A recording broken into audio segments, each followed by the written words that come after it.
self! We are now going to cook Gigi's favorite and everyone's favorite, which is chicken feet adobo. Regardless if you are rich, you're in middle class, or poor, this chicken feet is everyone's favorite. Let's go!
Chicken feet adobo. So those who are in Petsa de Peligro, that's what you call in the Philippines. If you don't have a lot of money or you don't have money, you can buy chicken feet. It's very cheap and affordable and very sarap.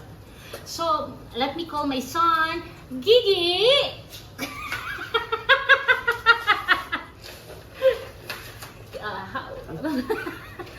Okay, can you smell it? It smells good. And it smells giving. So, are you excited to taste Mommy's cake? Yes. Okay, what are you waiting for, guys? Cook chicken adobo.